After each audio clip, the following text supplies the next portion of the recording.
Bien, bonjour tout le monde, j'espère que vous allez bien. Pour ma part, ça va super, je suis très heureuse de vous retrouver aujourd'hui dans cette toute nouvelle vidéo du calendrier de l'Avent. Alors aujourd'hui, je vous retrouve pour une vidéo qui va être, je pense, assez courte, mais que je devais vous faire parce que je vais vous présenter 3 sagas que j'ai abandonnées. Et du coup, je voulais vous en parler parce que c'est des sagas que du coup, vous ne verrez plus sur la chaîne. Alors, honnêtement, c'est des sagas que j'ai arrêté de lire depuis quand même un bout de temps. Donc si vous êtes récent sur la chaîne, vous n'avez sûrement jamais entendu parler des premiers tomes.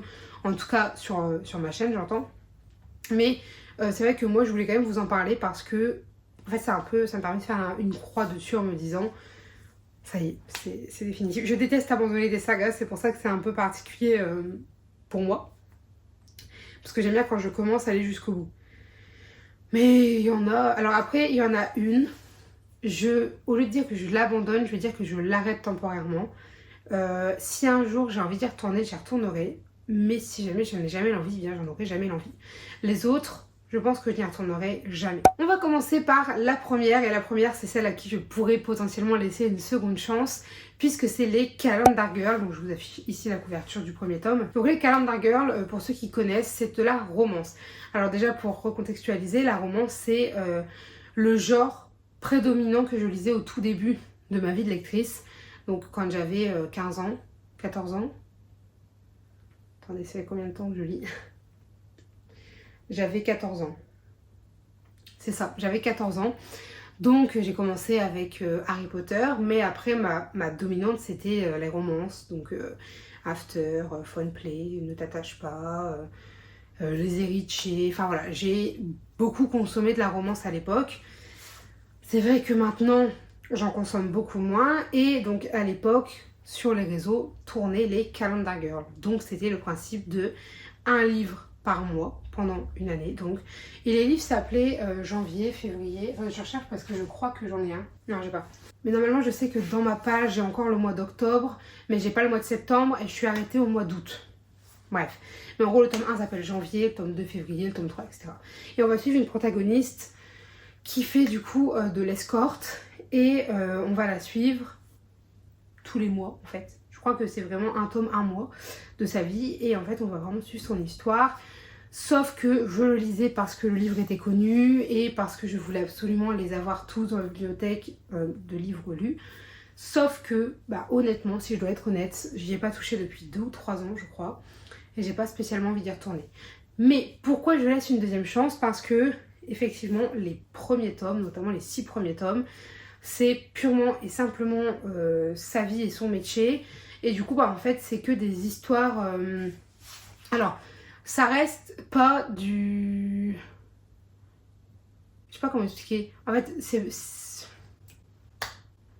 des histoires qui restent assez intéressantes à lire, entre guillemets, même si ils sont très courts. Hein. C'est des tout petits romans et que... Je pense que 60% du livre, c'est des scènes de cul. Sauf que du coup, c'est vrai que j'ai un peu de mal avec ça dans les livres. Donc, plus j'avance, plus j'ai du mal. Et du coup, plus j'ai avancé, moins j'aimais lire ça. Et c'est quasiment que ça dans ces livres-là. Et donc, en fait, il n'y avait pas de réelle histoire de romance parce que bah, t'as un personnage différent à chaque tome. Sauf que à partir d'un certain tome, je crois que c'est juin ou juillet, je ne sais plus, on a un peu une romance qui commence à s'établir, c'était même un peu avant, je ne sais plus, mais en tout cas je sais que quand je me suis arrêtée, il y avait ce côté de, il y a une romance qui s'enclenche, il n'y a plus juste un garçon par mois, etc. Non, là c'est vraiment, il y avait un début de romance, et c'est pour ça que j'étais en mode, je veux voir où ça va en fait, je voulais avoir la fin de l'histoire, la fin de leur romance, mais je ne me souviens plus du tout des premiers tomes, je me souviens juste des bribes, et encore... J'ai une image précise en tête. Je crois que c'est dans le dernier tome que j'ai lu ou l'avant-dernier tome que j'ai lu. Après, c'est il y a très longtemps hein, pour ma défense. Sauf que honnêtement, ça me permettrait pas de relire toute la saga. Enfin, ça me permettrait pas de continuer la saga. C'est bête, il m'en manquait 4 à lire. 4 ou 5, je sais plus. Septembre, non, il m'en restait 4. Mais bon, c'est tout, c'est comme ça. Et c'est pour ça que je ne lui ferme pas la porte à cette saga.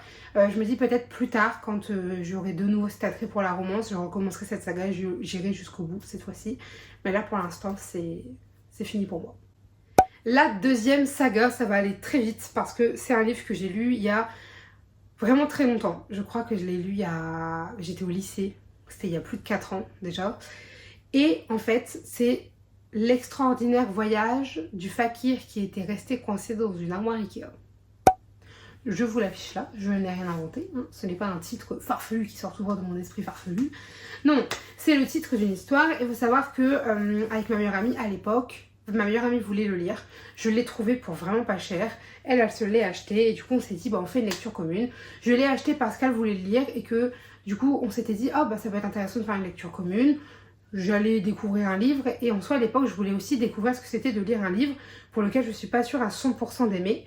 Parce que si vous regardez bien, c'est très rare que je vous dise j'ai pas aimé un livre. Parce que quand j'aime pas un livre, j'arrive très rarement à aller au bout du livre et souvent il est abandonné.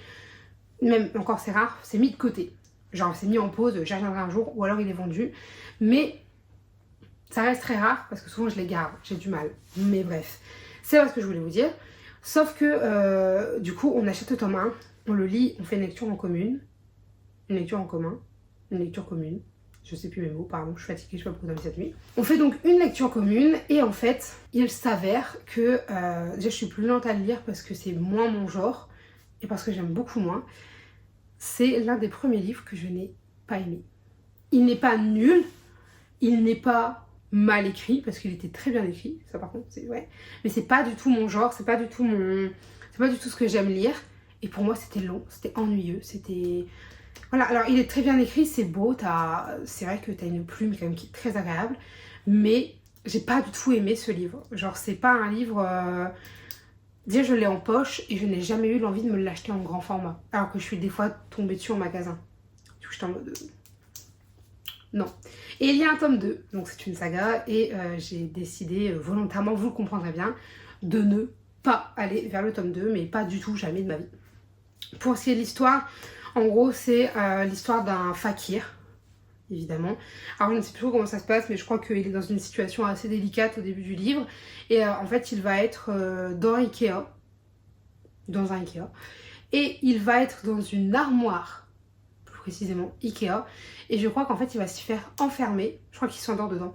Il va se faire enfermer et il va commencer un périple pour ce fakir qui va du coup se retrouver coincé dans une armoire Ikea. Voilà, c'est assez intéressant dans l'idée et dans le fond, ça c'était vraiment pas mal. Si c'est votre genre, donc c'est du contemporain, si c'est votre genre de lecture, pour moi c'est un peu du...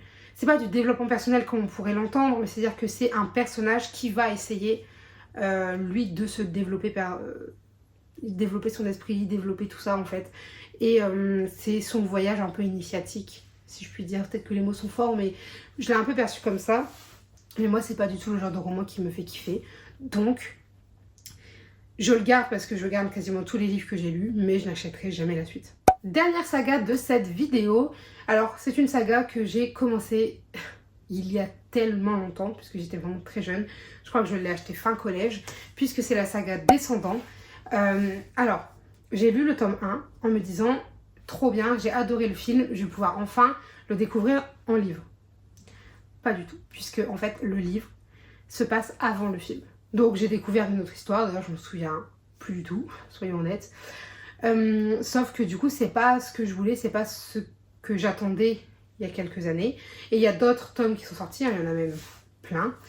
Et en fait je ne suis jamais retournée vers cette saga et je ne retournerai jamais vers cette saga, j'achèterai jamais la suite. Donc Descendants, pour ceux qui ne savent pas ce que c'est, ça vient de Disney. Et en fait c'est les enfants des méchants. En sachant que les méchants ont été bannis sur l'île de l'oubli, donc c'est une île protégée, donc ils sont enfermés là-bas.